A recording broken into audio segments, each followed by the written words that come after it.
I'm Dale Cox for Chattahoochee Main Street. We're here today at River Landing Park in Chattahoochee, Florida. This is the head of the Apalachicola River.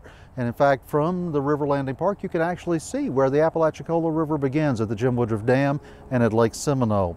And we're going to take you on a tour of this park, and I think you're going to love it because you're going to see some really amazing things. Now, the first stop on our tour of River Landing Park is the Great Platform Mound, and we're standing at the foot of it right now. When you visit here, you'll see a historical marker here. It will tell you the story of this platform mound. This mound was built roughly 1,000 years ago by Native Americans of the Fort Walton culture. In fact, it was started even earlier than that by Native American peoples of the Swift Creek culture, which was from around the time of Christ. But this mound was completed somewhere between 900 and say 1200 or 1300 AD. It was a platform mound, meaning it wasn't for burials, but they had a structure on the top of it. And because this large mound was surrounded by a semicircle of smaller mounds, this is probably where either a high status individual such as the chief lived or a different type of high status individual such as a priest lived. Interesting thing about these mounds, they are aligned to the sunlight. That means that on the shortest day of the year and the longest day of the year, if you were standing at the right point on the other side of the river, you would be able to look across and see the sun rise up over this central mound here. So it's a really unique artifact. It's been left behind, from people who lived here thousands of years ago. And we're going to show you more of these mounds as we continue our tour, but our next stop will tell you the story of a War of 1812 fort that stood right here at River Landing Park.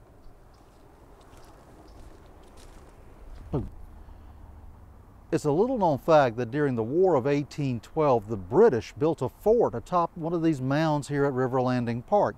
It's called Nicolls Outpost after Lieutenant Colonel Edward Nicolls, who was the commander of a British expedition that was sent into the Apalachicola River ahead of a planned British invasion of the southern United States. So it was kind of a preliminary action to the Battle of New Orleans, which many people know about. The fort that stood here was described as a rectangular or a square redoubt. It had an earthwork and a palisade wall and a couple of cannon mounted in it. Large events took place here, although a battle was never fought. One point of significance is that this was the northernmost point that the British reached during their planned invasion of the Gulf Coast. Now, this was still in Spanish Florida. The United States was just a short distance, maybe a mile upstream from where we are today. So they were in Spanish Florida still, violating the neutrality of Spain when they built this fort here. They planned to use this fort as a point where they could start an invasion of the state of Georgia. That invasion never took place because the War of 1812 ended before they could get it going. And in fact, their army and an American army made up largely of Allied Creek warriors met here. They were preparing to fight when news came up the river on a boat that the war was over. So instead of fighting, they fired salutes to each other and they had a big barbecue here. So in some ways, we like to call that the Battle of the Barbecue that happened here at Chattahoochee, Florida. The fort was abandoned in 1815 and the British returned downriver to what is now Prospect Bluffs historic site. Many people know that as Fort Gadsden, and from there they withdrew from the Apalachicola River. Now, from the top of this large mound, this large platform mound here at River Landing Park, you see the Apalachicola River behind me. This river is formed by the Chattahoochee and the Flint rivers, which flow together about 5,000 feet north of today's Jim Woodruff Dam. They form what is now Lake Seminole, a 37,500 acre recreational and outdoor playground that is right here on the edge of Chattahoochee. The water comes through the dam, it forms the Apalachicola River, and the Apalachicola flows from here just over 100 miles south all the way to the Gulf of Mexico at Apalachicola Bay. This river is one of the most beautiful that you will see anywhere in the world. It's a Florida Blueway, which is a designation they give for rivers that are very scenic, great places to travel and paddle or boat and see it.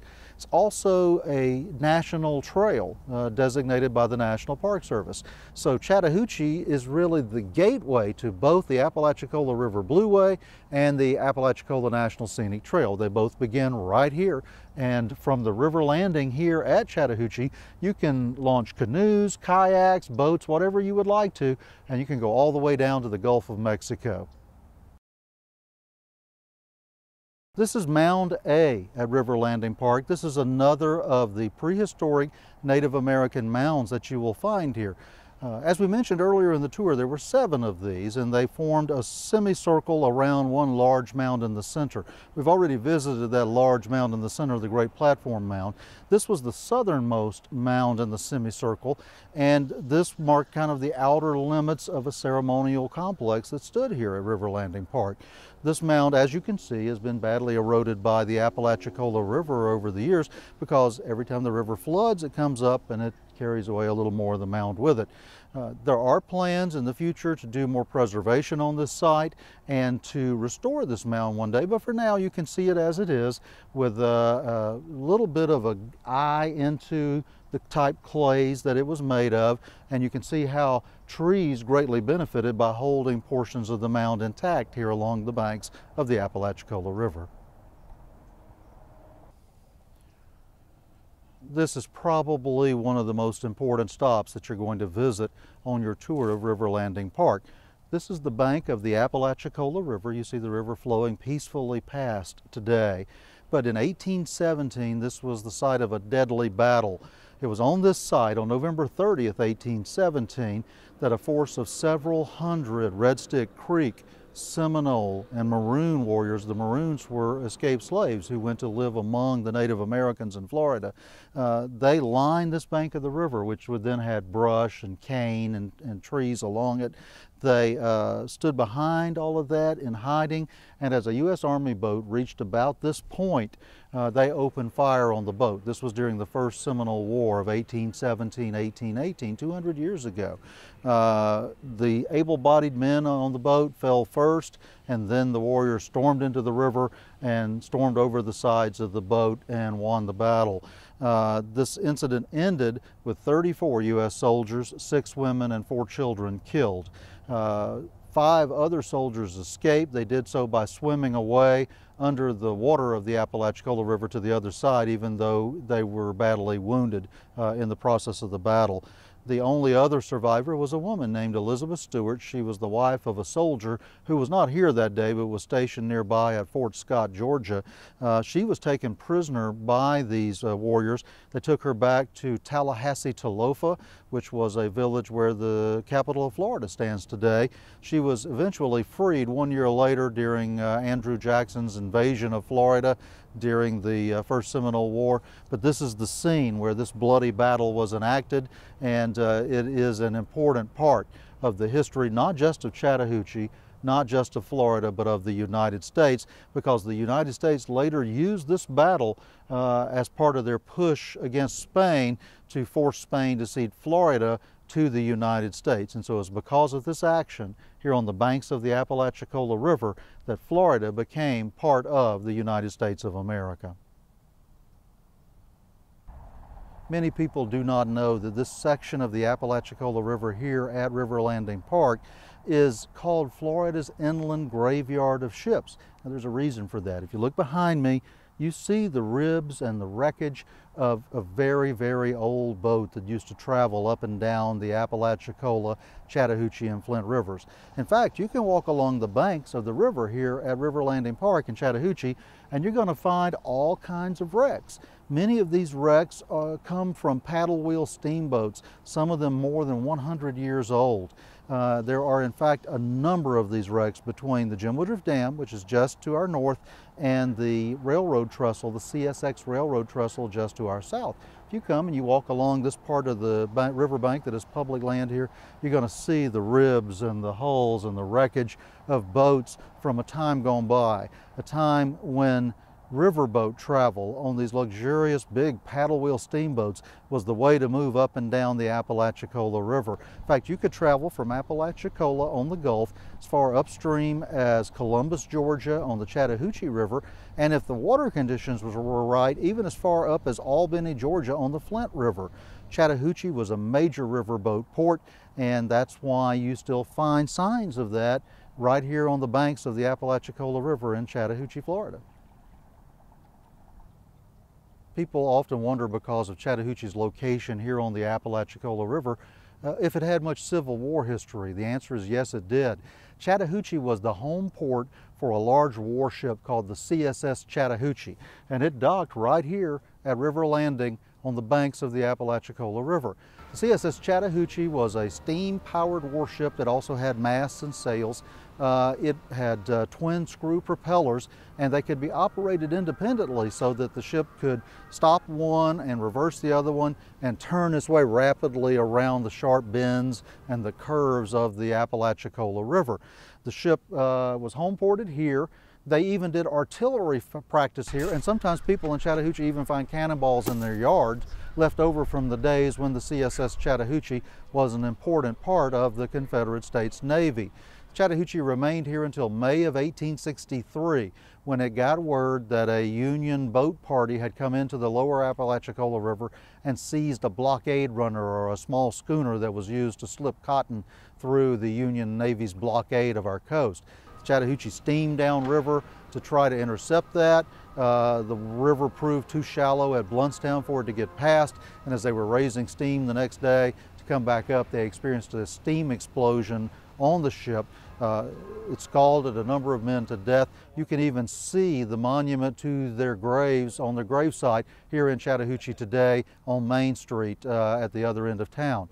The Chattahoochee sank into the river. She was later raised. She was carried up to Columbus, Georgia for refitting, and she was just about ready to go again when the Civil War came to an end. Her wreckage today is in the National Civil War Naval Museum in Columbus, Georgia, but here at Chattahoochee is where she actually spent her active history during the Civil War, or as folks around here like to call it, the War between the states. Now, from the Mounds area, we come onto this boardwalk, and this is really, it's a pretty spot. It's just a little copse of old trees that grow here along the banks of the Apalachicola River in River Landing Park, but it will take you on to the next stops along our way. One really cool thing about this place is that as you pass along, some of these trees are very old, and there are hickory and other trees here that grow that you can actually see this part of Florida a lot like it probably appeared to the Native Americans who lived here thousands of years ago. Also interesting about this spot is this is likely one of the areas that the Creek, the Seminole, the Uchee, and the Maroon Warriors camped while they were waiting for Lieutenant Scott's boat to come up the Apalachicola River ahead of the Scott Massacre of 1817. So you kind of get a good feel for what it was like here at the landing. It's also, you know, a nice little nature trail that leads through the woods here. And if you like the outdoors, or you like trees, or big old trees especially, you're going to enjoy this little short boardwalk. It's also a great place for taking photographs. And a lot of people come out and take senior pictures or wedding photos or things like that. So make sure you've got your camera as you come along and enjoy your walk along the boardwalk. This trail system that Chattahoochee built is considered one of the finest ever built by a small town in the United States, and it is an absolutely beautiful walk. I think you would really enjoy the tour. Along the way, you're going to see many trees and plants, some of them extremely rare, that were here, growing here when the Native Americans occupied the Chattahoochee Landing Mounds at River Landing Park. Among them is the hickory nut, and if you look here, this is a hickory nut that's still in its outer shell. You can see it almost looks like a ball. It's round, but then after you shell it out, you get a hickory nut out of it. And these were used as food by them. They would crack these open using stones, and they'd eat the nut, you know, that was in the middle. They'd also use the oil out of these, you know, for cooking and for other things that they would do, or other things that they would make. It's just one of the many trees and plants you're going to see along this trail. Also along it grow the Florida Toria tree. The Florida Toria is one of the most endangered and rare plant species in the world, and it only grows along these bluffs and ravines overlooking the Apalachicola River. It's a beautiful trail system. It's named for a famed naturalist, Angus Gulson, who lived here in the Chattahoochee area, or lived in Chattahoochee. And I think, you know, if you have some extra time, or if you're really into the outdoors and nature, make some time to walk this trail while you're on your visit here to Chattahoochee. As we continue along on our tour of River Landing Park, you'll notice another pile of dirt, or a mound. This is another one of the prehistoric Native American mounds here at the River Landing Park area, or as they're known to archaeologists, the Chattahoochee Landing Mound Group. This particular mound covered a pretty large area in terms of square footage. It was not extremely tall. It was maybe 8 feet tall at its, at its top point. It was a platform mound like the others that we've discussed, and there was a structure on top of it at one point, probably, the home of a key leader or a key warrior or someone like that. This mound was damaged, 30 or 40 years ago when this property was still in private hands, but there's enough of it left that Chattahoochee Main Street, working with the city of Chattahoochee, is going to restore it so that future visitors to this site will be able to see this mound and see, have a much better idea of what all of these mounds look like. So this is going to be a really nice future exhibit site. So you'll have to be sure if you see this, or you visit soon, come back again, a year or so down the road, and you'll be able to see what the progress is, at this particular site as they restore this mound. Now, many people have confused our next stop for one of the prehistoric Native American mounds here at River Landing Park. And we're talking about this pile or mound of dirt that is behind me here. It's actually not one of those mounds. This is believed to have been a bake oven that was put here by the British during the War of 1812. And it looks unusual because if you think of a bake oven where you'd bake bread, most people think of something of stone or of brick, but in this case it was made of earth, and it was called a field oven. And the way this worked was there was a trench that they dug all the way around in a circle, and then they took the dirt from that trench and they piled it up into a mound. In the center of that mound, deep down, was kept a very, very hot fire, or a fire of hot coals going all the time. And all through this mound, all the way around it, tunnels were dug in to the center where that fire was. And in those tunnels, they would slide their bread in there, and they would warm it or bake it, whatever they needed to do that day, so that they could have hot bread in the camp. That fire, the coals of that fire would literally bake the bread. This is a very, very rare structure. There are a few of these at Prospect Bluff historic sites where the British post on the Apalachicola River was. Many people know that area as Fort Gadsden, but the name has recently changed. This is the only other one that is known to exist in the state of Florida, or in fact, south of Virginia. And hopefully one day we'll do more research here and learn more about its construction, but that's what this was. This is a surviving remnant of Nicolls Outpost, the British fort that we told you about earlier in our tour. The next stop on our tour is not actually in River Landing Park, but you can see it from here. If you look behind me past this gateway type structure, you see a hill back there. And this hill was the site of Ellicott's Observatory, one of the very first scientific observatories in what is now the state of Florida. This was established in 1799 by Colonel Andrew Ellicott. He had been an officer in the American Revolution and later, developed a reputation as a surveyor. He helped survey Washington, D.C., among other things. And President George Washington asked if he would survey the boundary line that would divide Spanish Florida from the United States. When he got to this area, he had to determine the exact latitude and longitude of the confluence or the forks of the Chattahoochee and Flint River, because the point of land in those forks was exactly where the boundary line between the new state of Georgia and the Spanish colony of Florida was located at. So they came here, they went up on this hill, they cleared out a few trees so they could see around and could see as far as the forks of the rivers.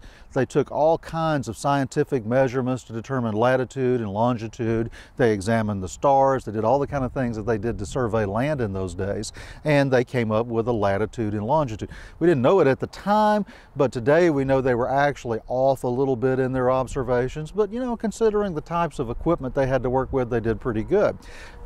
Things went well here until suddenly the Creek and the Seminole Indians appeared.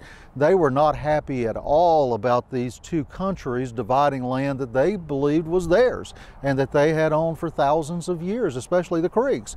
So they threatened Ellicott and his party. They told him to get out of here. They cut the rigging off of his schooner and carried away the sails. They raided his supplies, and they told him, if you don't leave, you won't have a chance to leave if you remain much longer. here. So he and his men got in their boats and they fled down to the Gulf of Mexico, and that ended the survey project here. But up on this hill in 1799, they took all kinds of astronomical observations, and they also had a weather station of sorts where they kept up with the temperature and the conditions, and we know a great deal about what weather conditions here at Chattahoochee were like in the late 1700s based on the observations that Colonel Ellicott took up on this hill at Ellicott's Observatory. Now, as we continue our tour of River Landing Park here in Chattahoochee, you can see we're in front of another one of these prehistoric Native American mounds. This was one of the outer mounds of the 7-mound complex. In other words, it was one of the ones on the semicircle that surrounded the great platform mound that we showed you earlier in the tour. This mound is right by the entrance road to the park.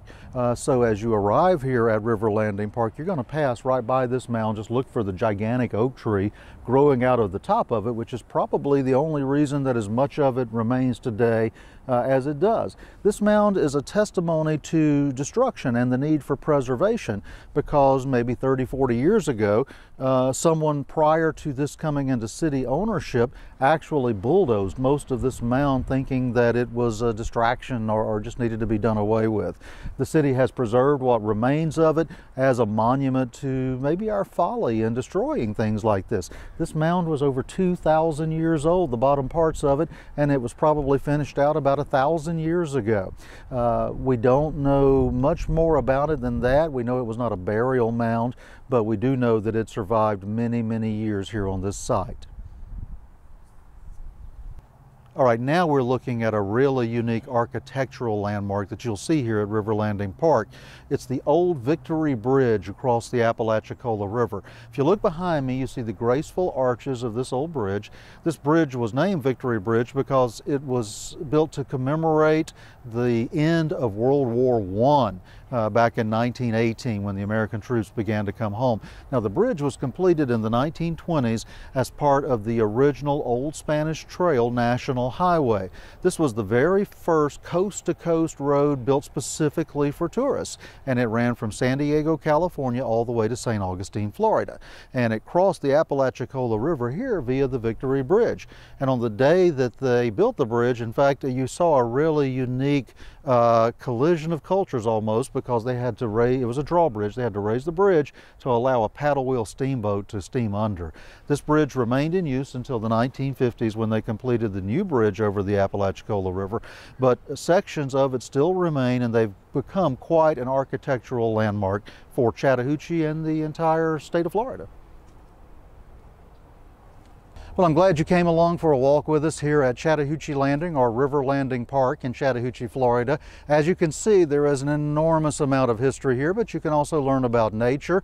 And either after your tour or during your tour, whichever you prefer, be sure to spend a little extra time here. There are many amenities like picnic tables. It's a great playground here for the kids where they'll have a good time.